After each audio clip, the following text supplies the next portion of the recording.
Hey, what's up? Andrew Kramer here, videocopilot.net, and welcome to another amazing Spider-Man tutorial. And what we're going to be doing is creating this organic mesh. I don't know what it is, I don't know what I was doing, but looks pretty cool, and we'll go and tackle this in 3D Max right now. Right now. First, we'll create a sphere. So come over to the Create palette, and we'll draw it in there. And we'll go to the Modify, and we're going to turn the segments down to maybe 8, maybe 12. Turn on edged faces, and just somewhere where there's not too many. And then we'll right-click, Convert to Editable Poly.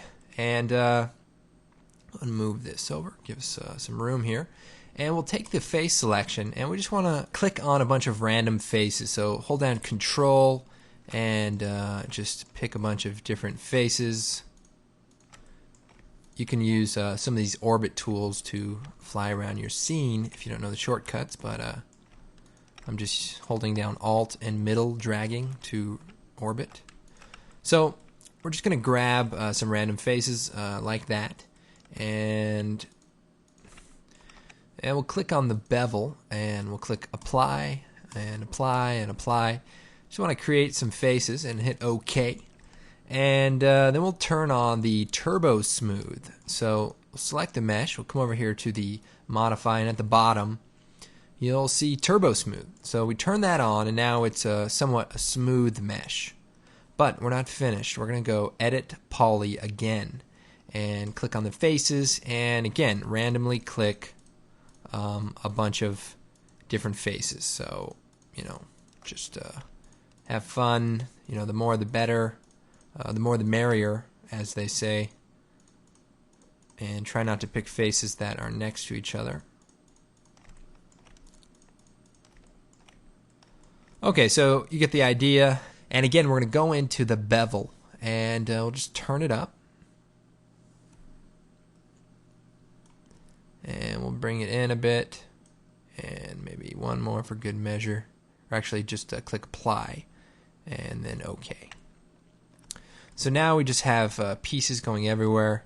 And again, we'll add another Turbo Smooth on top of all this. So Turbo Smooth at the bottom there.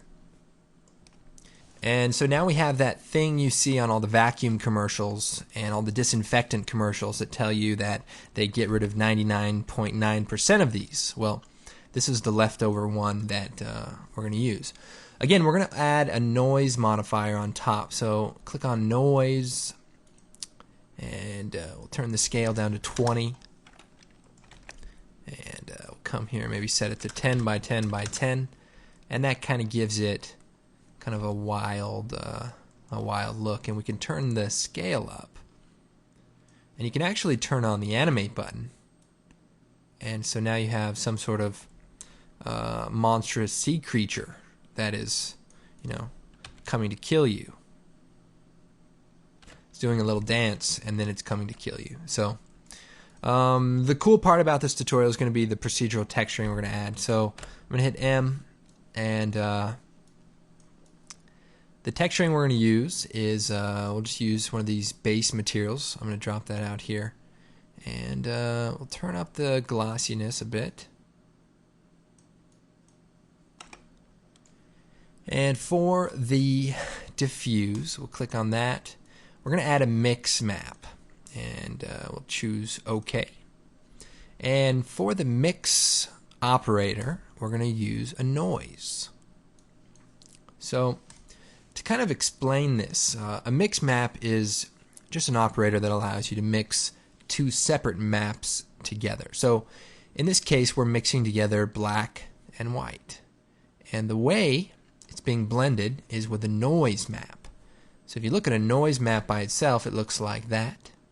And that little button lets you see the map you're at. And so this noise, if I scale it down, maybe to 10, 25 or so, that map is what's blending these two colors together. So easy enough. We're going to go into the noise, and we want to add a few little things to it. Okay, what I want to do is sharpen up our noise. So first we'll go ahead and set it back to about 60, and turn it to fractal, which gives it a little bit more noise detail.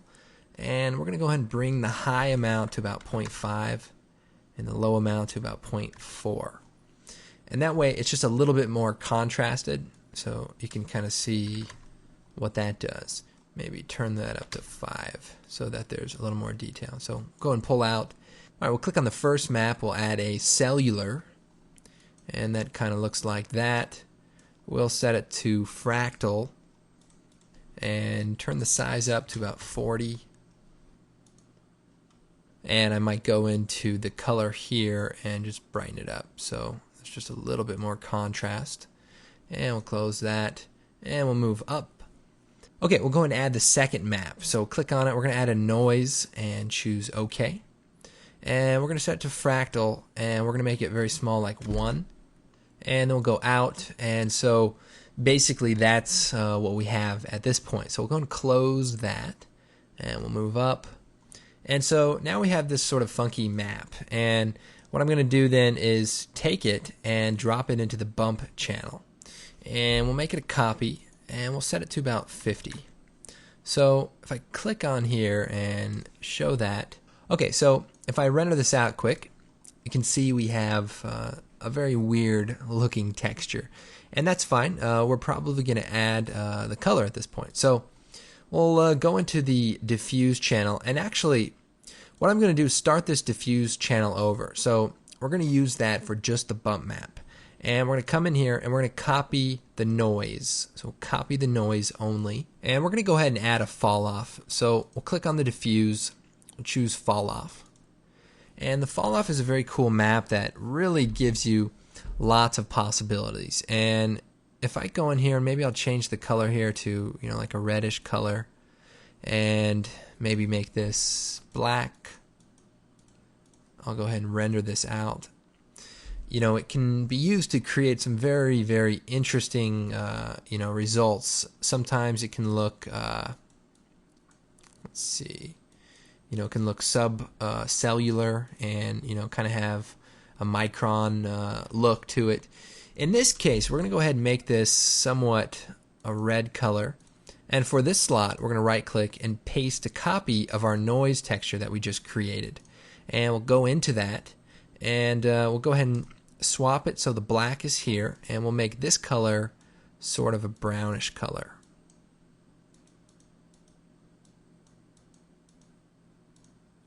And then we'll go ahead and close that. So blur this out a little bit, maybe 20 or so. And so now if we render our image, you can see we're sort of mixing that together, and it kind of creates the look of multiple surfaces and multiple, areas and textures. So it's pretty cool. I might darken this and, desaturate this one a little bit. So depending on, what you want it to look like, those are the ones you want to play with.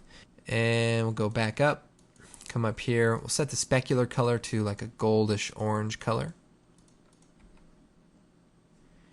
And so we kind of zoom in here,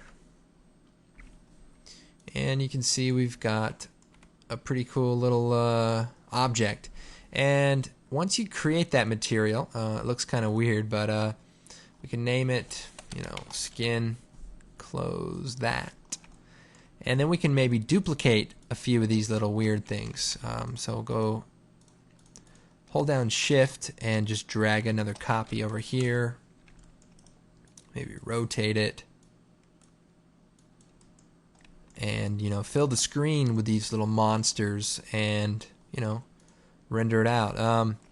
One thing I also did was just added some 3D text, and one cool thing about the material I used there, just quickly adding some 3D text. There is a tutorial on creating some nice 3D text on the site too, so check that out. I'll just do it pretty quick here.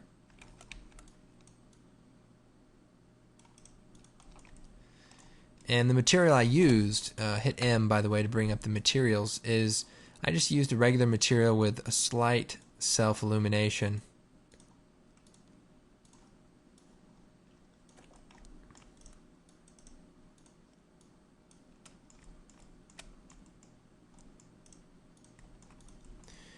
and you know, that way it kind of looks pretty cool and blends a little bit better.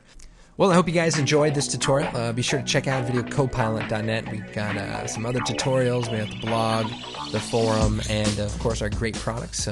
So be sure to check those out. Until then, I will see you next time.